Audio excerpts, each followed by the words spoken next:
Depuis toujours, je rêve des montagnes russes d'Amérique. Leur parcours de haut vol sur des rails me fascine. D'extravagantes cathédrales de bois imaginées juste pour le plaisir. Destination mouvementée, un voyage au sein de la plus grande concentration au monde des Woodies comme ils disent.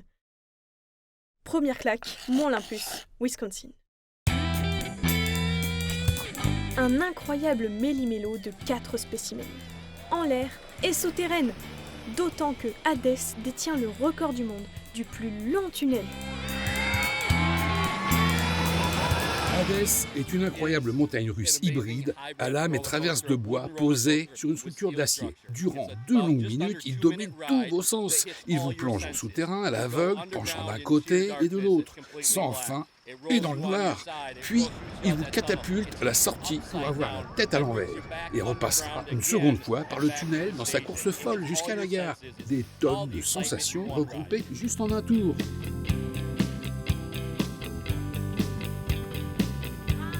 C'est un 10 sur 10. 10 sur 10, sûrement le meilleur. Je confirme, ce roller coaster est fantastique. Y a pas mieux à Wisconsin Dells.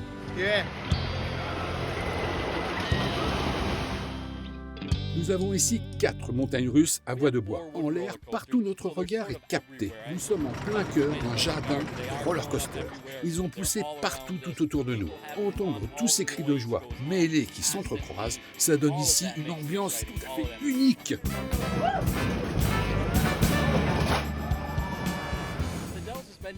Le Dells a la tradition du loisir depuis fort longtemps, et cela pour tous, des tout petits jusqu'aux plus âgés. Des pistes de karting, des montagnes russes, des attractions partout dans la ville, des animations en tout genre et des boutiques de fêtes. Comme l'explique le manager de Mont Olympus, il est lui-même un grand adepte des sensations fortes. Comment ne pas adorer les roller coasters? Ayant fait de la course automobile de nombreuses années, la vitesse m'a toujours donné des bons battements de cœur. Le pilotage en course à fond et la vitesse sur ce genre de manège, eh bien, des sensations de la même famille.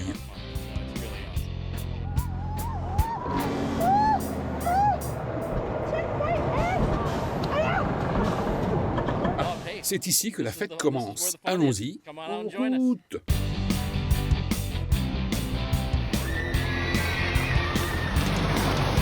Je n'étais pas prête à de telles sensations, à une telle intensité. Une énorme claque émotionnelle pour un voyage qui démarre en trombe. Sans compter cette rencontre boostant mon excitation pour la suite de l'aventure. Zippin Pippin! Nous étions à la première saison d'ouverture. Et ce truc me faisait peur. Mais finalement, j'ai adoré. C'est l'attraction phare là-bas. Il n'y a rien de comparable si vous allez à Green Bay. Bay Beach est considéré comme un repère historique.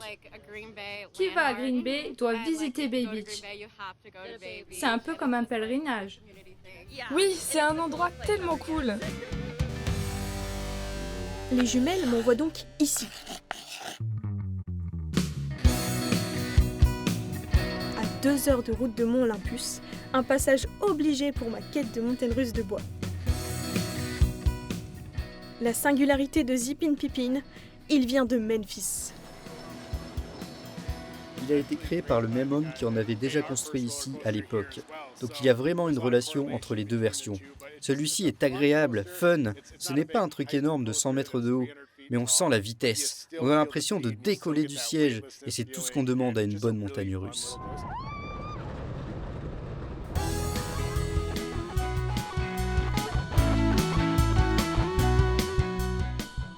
Déplacer un tel mastodonte de bois sur plus de 1000 km n'est pas une mince affaire.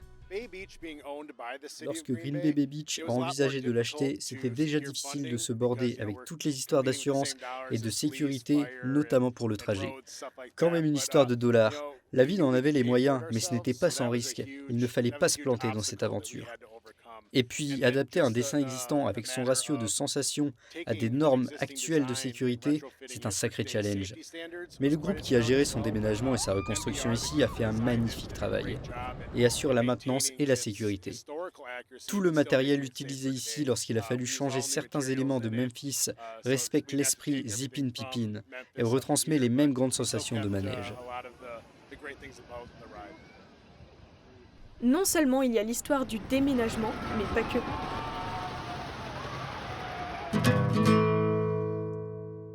faut savoir que Zippin Pippin, lorsqu'il se trouvait à Memphis, et tout le monde le savait, c'était l'attraction préférée d'Elvis. Autour d'ici, Elvis Presley a toujours une très forte cote d'amour, et même dans le monde entier.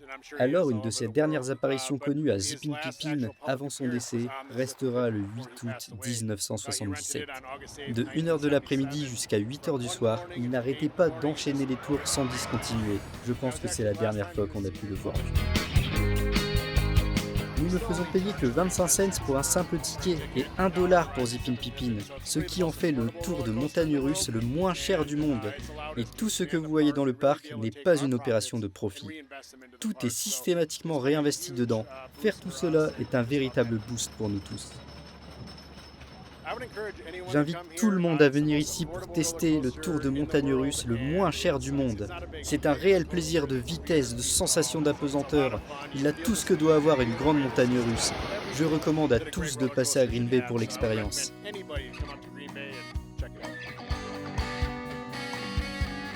Bonjour. C'est tout ce que je peux vous dire en français.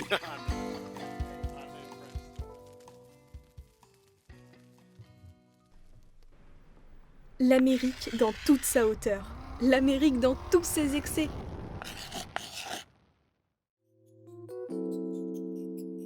Longue est la route, comme le long serpent qui nous attend à Santa Claus. Le plus étendu de son espèce sur Terre, il fait 2 km. Le voyage.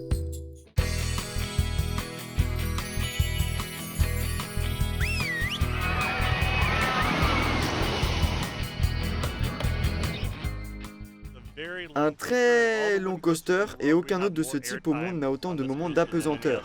Nous sommes connus pour nos montagnes russes de bois, nous aimons nous accorder avec le terrain. Nous avons beaucoup de surface en forêt ici et les voies de bois s'intègrent parfaitement dans cet univers accueillant.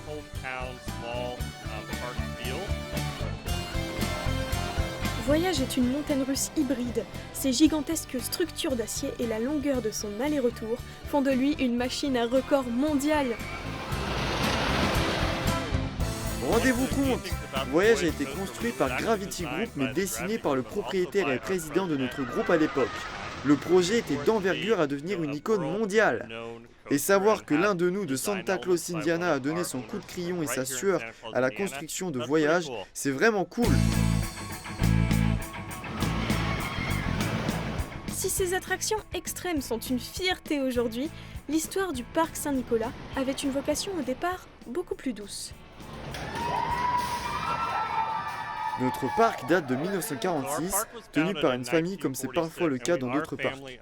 Et nous en sommes les descendants de 4e génération. À l'origine, on s'appelait le parc de Saint-Nicolas, puis en 1984, nous nous sommes rendus compte que nous ne voulions plus uniquement offrir un parc à thème pour les petits, consacré au Père Noël. Nous avons cherché quelque chose pour tous. Donc en 1984, nous avons changé de nom pour le monde des vacances. Et à partir de là, tout est allé très très vite. Nous avons maintenant ici 3 roller coasters sur des voies de bois de classe mondiale. Raven, évoquant le vol d'un corbeau. Et The Legend, en référence à l'histoire du cavalier sans tête.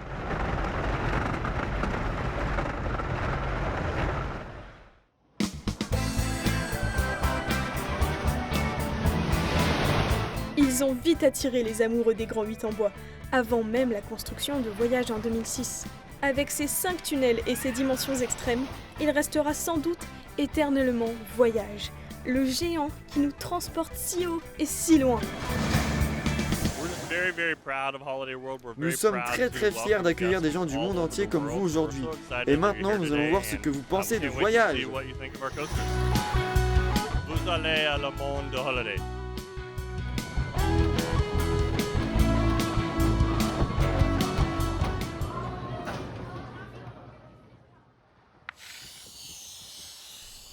J'ai tellement épluché les revues roller coaster empilées dans la bibliothèque de la maison.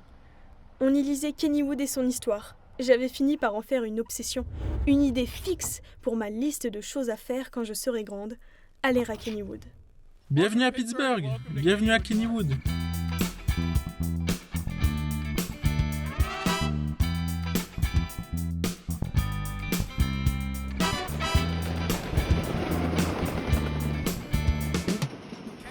Kennywood est un des plus anciens parcs des États-Unis.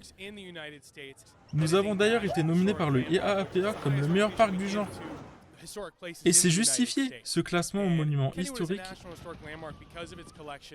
car nous offrons une rare sélection d'attractions aimées et préservées comme le T-Bolt et nos autres montagnes russes de bois. Mais aussi d'autres attractions de gros calibre délivrant de fortes sensations comme autre part aux USA. Or, la super combinaison des sensations modernes et de fortes attractions historiques plaisent énormément.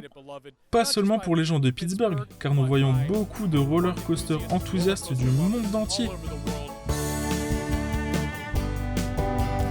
Avec ces 3 montagnes russes de bois, Kennywood joue la carte de la tradition. Mais leur tracé offre des sensations bien différentes et complémentaires. Quand on a grandi ici dans la région de Pittsburgh, on a un amour particulier pour les montagnes russes en bois. On a grandi avec ces beaux manèges. On a fait du Jackrabbit, on a fait du Racer, et adolescent, on a enfin pu monter sur le Thunderbolt. Il est le plus haut et considéré par beaucoup comme le meilleur des 3, mais il a surtout de telles références historiques. En remontant à 1924, on comprend alors que le Pippin était à l'origine du Thunderbolt et qu'il a été modifié puis agrandi dans les années 60 pour devenir le Thunderbolt. Il devint une popularité nationale en 1970, lorsque la presse et notamment le New York Times le désignèrent comme le roi des coasters en Amérique. Cela a clairement défini Kennywood sur la carte des USA.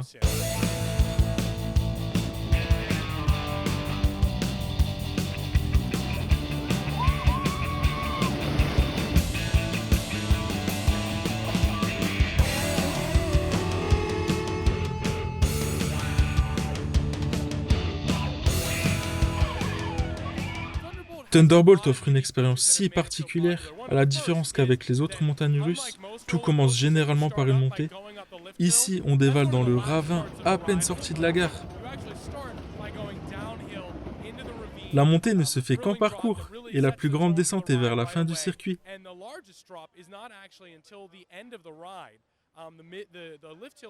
Sa combinaison de vitesse avec certaines descentes en virage relevé ou plat vous balance dans votre siège. Et son parcours si spécial vous offre une incroyable expérience remuante, partagée avec votre voisin de wagon, tassés l'un contre l'autre, au gré des virages, tout cela dans des cris de joie.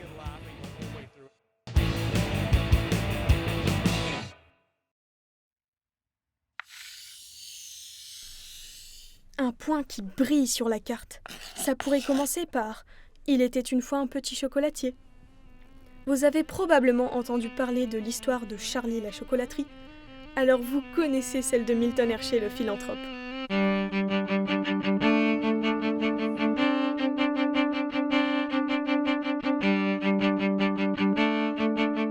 L'histoire de Milton Hershey est tout à fait incroyable.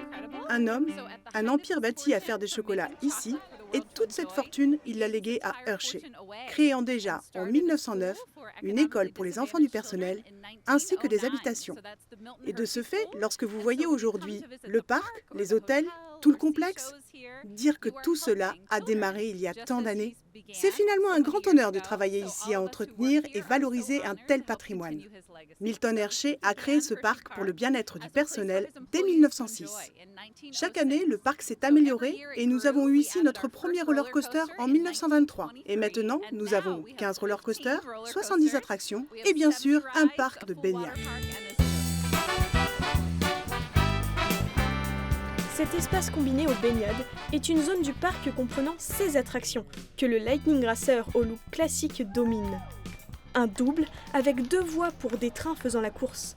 L'un, c'est le tonnerre, l'autre, c'est l'éclair. Nous sommes si fiers du Lightning Racer qu'aussi loin que l'on sache, il fut le premier racer en duel aux États-Unis. Le truc vraiment particulier avec le Lightning Racer, c'est que les trains sont en duel.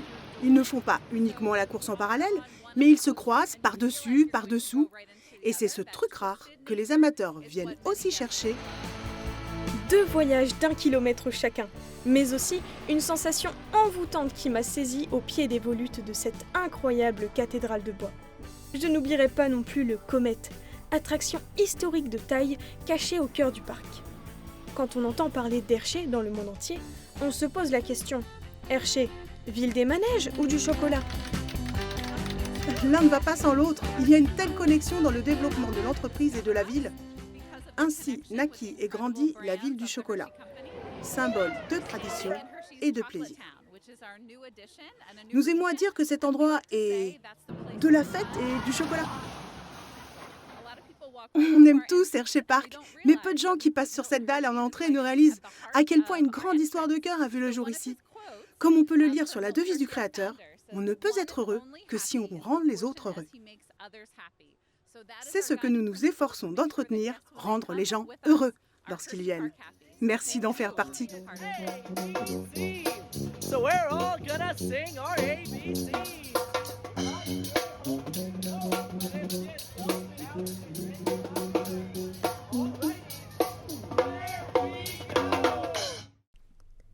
Quittant les agglomérations et en s'enfonçant dans la forêt à l'aventure sur les routes de Pennsylvanie.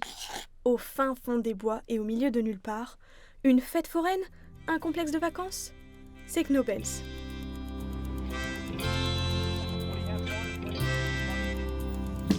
Nous y voici, au plus grand parc d'attractions traditionnel des États-Unis, dont l'entrée est libre. Peut-on considérer le parc comme une fête foraine? Oui, c'est l'esprit que nous avons toujours voulu conserver. Nous avons un rôle de préservation, avec des attractions anciennes et classiques. Nous avons reconstruit et ouvert le Flying Turn, une attraction oubliée depuis plus de 40 ans.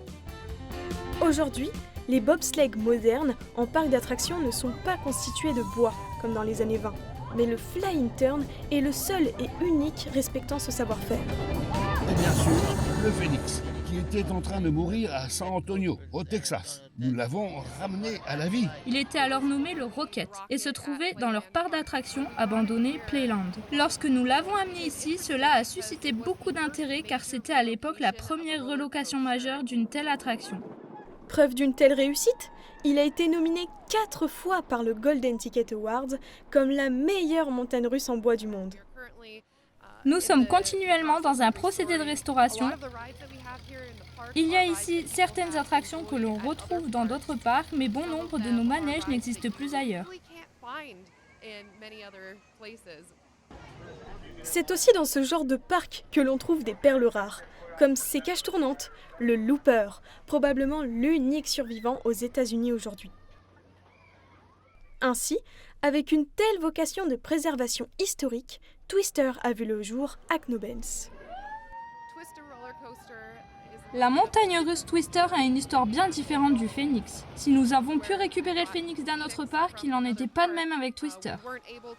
Mr. Twister du Colorado n'aurait pas pu être construit ici car ses empreintes au sol ne correspondaient pas aux espaces dévolus pour sa construction ici. Nous avons donc utilisé les plans du Mr. Twister en les adaptant à notre terrain. Et de ce fait, on a obtenu cet aspect unique dû à sa montée cassée et superposée.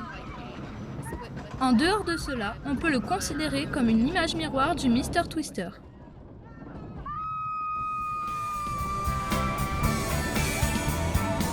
La signature de Mr. Twister, et donc de Twister, reste sa double spirale qui embrasse la sortie de l'attraction.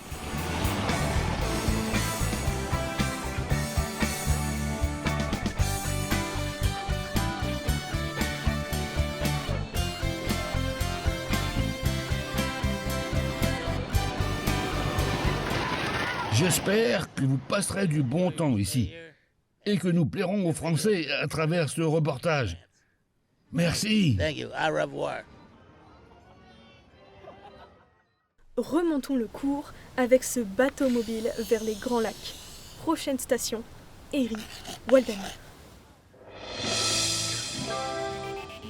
Ouvert en 1896 et loin du modèle multinational, c'est un parc traditionnel géré par une famille.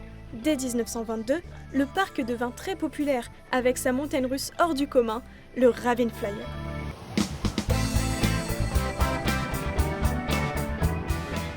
Le premier Ravin Flyer était un grand roller coaster connu en Amérique. Mais durant 70 ans, après qu'il fut démonté, il n'y avait plus de grandes montagnes russes ici. Ce fut un sacré boulot de préparation pour recréer cela. Ce fut compliqué avec le voisinage. Certains s'élevaient contre cette idée de montagne russe. Et le gouvernement ne voulait pas que nous construisions sur les flancs de la colline, car ils avaient peur de l'érosion. Nous avons donc proposé d'enfouir très profondément les supports, bien au-delà de 15 pieds. Ils ont fini par valider nos propositions. Donc 10 ans de gestation, mais quel résultat! Ravine Flyer 2 est hybride, et comme son nom l'indique, il est un Ravine Coaster. Mais pas seulement. Avant tout, c'est la plus haute montagne russe de Pennsylvanie. C'est pas un petit truc.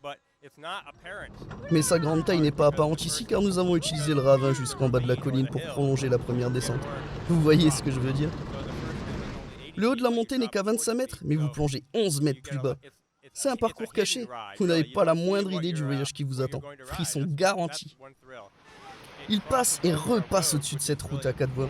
Je pense que c'est la seule montagne russe aux États-Unis enjambant ainsi la route. Je peux vous assurer que ce fut un sacré challenge pour avoir la permission des institutions du département.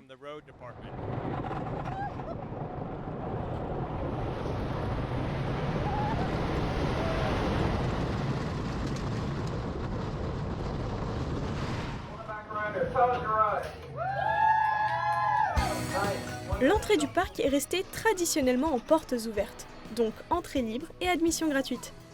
Comme certains autres parcs du genre, l'accès aux attractions fonctionne au bracelet ou au ticket, comme dans une fête foraine. Le Comet, malgré sa petite taille, offre des sensations d'apesanteur inattendues.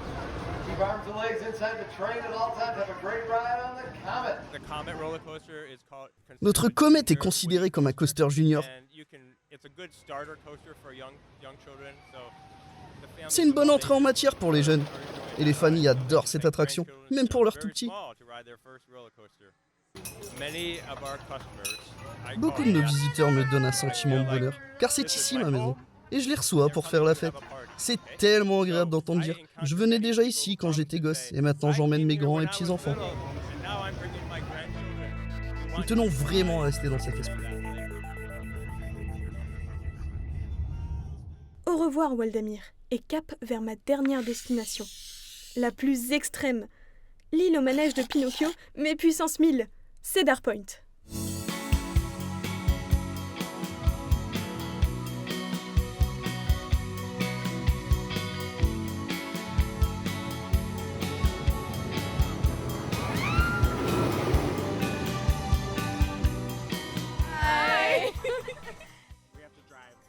On a fait 5 heures de route pour venir ici. C'est un truc qu'on fait ensemble tous les ans entre amis. Dans notre petite ville, le roller coaster de la fête foraine ne fait peur à personne. Mais ici, pour les enfants, sont les premières grosses montagnes russes, avec harnais de partout et tout ce qui va avec. Ma fille connaît déjà des expériences sur les rails en l'air, mais là, c'est plutôt cap ou pas cap. Mais quand finalement elle s'est retrouvée assise dans le wagon, elle en riait déjà et n'a cessé de rire tout le parcours durant. Elle se sentait si brave d'avoir affronté l'expérience de tout là-haut jusqu'au bout. Cedar Point a toujours été un véritable paradis de montagnes russes et précurseur dans ce domaine. J'ai parcouru le pays et les parcs d'attractions et celui-ci est définitivement le meilleur.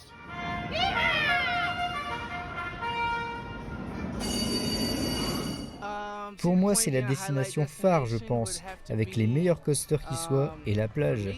C'est une péninsule et de fait, on a une superbe vue des deux côtés. On peut voir la ville et l'immense étendue d'eau.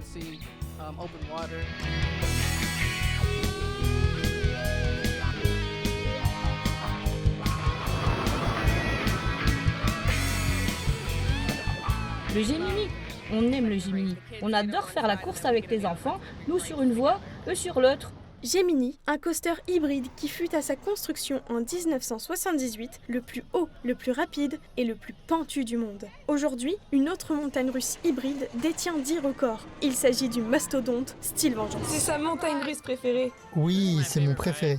Il s'appelait Mean Streak, il est devenu Steel Vengeance après transformation hybride. On adore le faire entre amis. Tout ce que je peux dire en fait, c'est que je n'ai jamais rien fait de mieux que celui-ci jusqu'alors. C'est une évidence.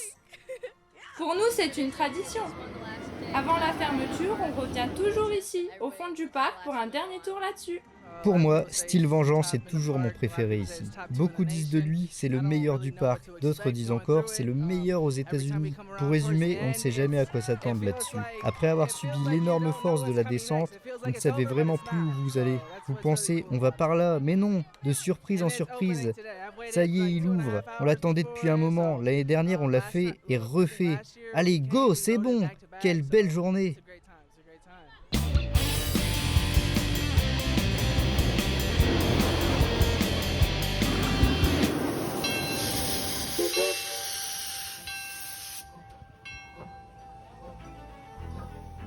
Avec des kilomètres et des kilomètres de ride, ce voyage m'aura appris à maîtriser les sensations les plus extrêmes que mon corps puisse subir. Ce voyage m'aura fait faire des rencontres inattendues de globetrotters à la recherche du plus. J'aurai admiré l'engagement de l'enthousiasme sans faille de toutes ces personnes qui m'ont accueilli. L'industrie de l'amusement sert une noble cause, distribuer le bonheur.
Ladies and gentlemen,